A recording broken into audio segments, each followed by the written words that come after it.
بسم اللہ الرحمن الرحیم۔ ایک درہم ملا۔ دو شخص صبح کے وقت کھانا کھانے کے لیے بیٹھے تھے۔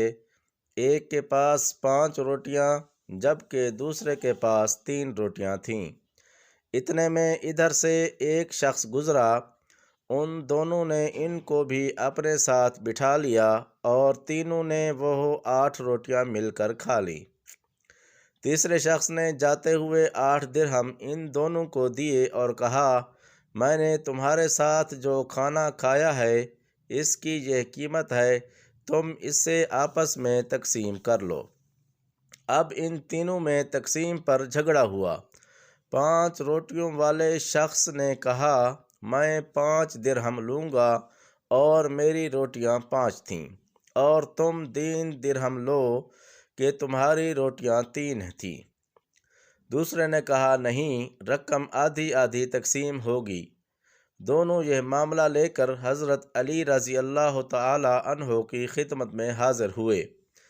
آپ نے مشورہ دیتے ہوئے 3 روٹی والے شخص سے فرمایا، تمہارا ساتھی جو تمہیں دے رہا ہے اسے قبول کر لو، کیونکہ اس کی روٹیاں زیادہ تھیں۔ وہ کہنے لگا، میں صرف انصاف والی بات کو قبول کروں گا۔ آپ نے فرمایا، انصاف یہی ہے کہ تم 1 درہم لو اور تمہارا ساتھی 7 درہم لے۔ اس نے حیرت سے کہا، میرے ساتھی نے مجھے 3 درہم دینے چاہے لیکن میں راضی نہیں ہوا۔ آپ نے یہی مشورہ دیا مگر میں نے قبول نہیں کیا، اور اب آپ یہ فرما رہے ہیں کہ انصاف کے طریقے پر میرا حق 1 درہم بنتا ہے۔ آپ مجھے سمجھائیے کہ میرا حق 1 درہم کیسے ہے، پھر میں 1 درہم قبول کر لوں گا۔ آپ رضی اللہ عنہ نے فرمایا، 8 روٹیوں والوں کے 24 حصے تم 3 آدمیوں نے کھائے۔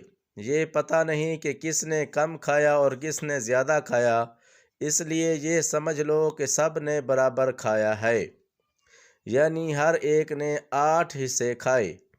تم نے اپنی 3 روٹیوں کے 9 حصوں میں سے 8 حصے کھا لیے، تمہارا 1 حصہ باقی رہا، اور تمہارے ساتھی نے اپنی 5 روٹیوں کے 15 حصوں میں سے 8 حصے کھائے، اس کے 7 حصے باقی رہے۔ تیسرے شخص نے تمہارے روٹیوں میں سے 1 حصہ کھایا اور تمہارے ساتھی کے 7 حصے کھائے۔ اب انصاف کے مطابق تم کو 1 درہم اور تمہارے ساتھی کو 7 درہم ملیں گے۔ تفصیل سننے کے بعد اس جھگڑنے والے شخص کو 1 درہم لینا پڑ گیا۔ جی ناظرین، آپ کو ہماری یہ ویڈیو کیسے لگی کمنٹ میں ضرور بتانا۔ شکریہ۔ اللہ حافظ۔